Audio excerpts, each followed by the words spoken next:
Kau tahu kenapa gerilyawan Aceh Merdeka berumur panjang saat sedang melawan Indonesia? Yuk kita bahas kisah menarik di balik pelatihan militer Aceh Merdeka. Sebelumnya, jangan lupa suka, bagikan dan tekan tombol subscribe. Simak sampai habis ya guys.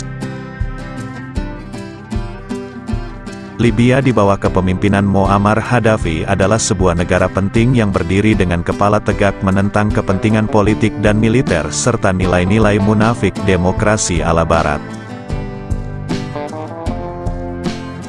Libya yang pemberani, bermusuhan secara abadi dengan pengasuh nilai-nilai Barat di Timur Tengah, yaitu Zionis Israel yang terkutuk.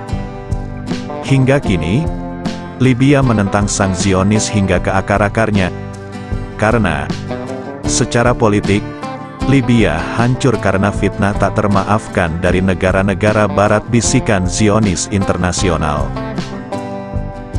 Untuk memperkuat jaringan perlawanan dunia, Libya menerima dan mengasuh pelatihan militer bagi negeri yang hendak memerdekakan diri dari belenggu penjajah. Ada banyak negeri yang mereka terima. Salah satunya adalah Aceh. Dan pemimpin Aceh Merdeka yang disegani, Hasan Tiro, membawahi beberapa negeri yang menerima pelatihan itu. Ribuan pemuda pilihan dari Aceh diberangkatkan dalam beberapa kelompok terbang hingga sampai ke Libya.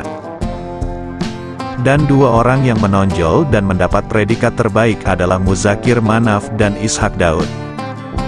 Berikut ini penuturan Muzakir Manaf tentang kisahnya di Tajura. Saya sudah terlibat dalam perjuangan Aceh bersama GAM sejak usia muda. Sejak 1986 hingga 1989, bersama beberapa pemuda Aceh pilihan lainnya, saya dikirim ke Libya untuk mengikuti pendidikan militer di Kem Tajura, Tripoli. Di sana, saya juga pernah dipercayakan menjadi pengawal Muammar Gaddafi. Lebih lanjut Muzakir Manaf mengatakan, di sana saya mendapat pendidikan militer selama 4 tahun. Juga diberikan pendidikan militer dan pelajaran seperti antropologi, politik, sosiologi dan ekonomi.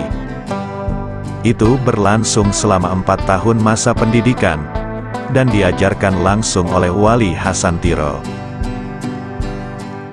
Muzakir Manaf di awal-awal tampil di media massa setelah menggantikan Abdullah Syafi yang syahid. Ia diidolakan karena wajahnya yang tampan, perawakannya yang tinggi namun seolah-olah dingin walau punya senyum menawan. Poster Muzakir Manaf di koleksi gadis dan ibu-ibu di Aceh kala perang di era tahun 2000-an. Begitulah kisah singkat pelatihan militer Aceh Merdeka. Kita sambung lagi di jumpa berikut. Salam Sandawari.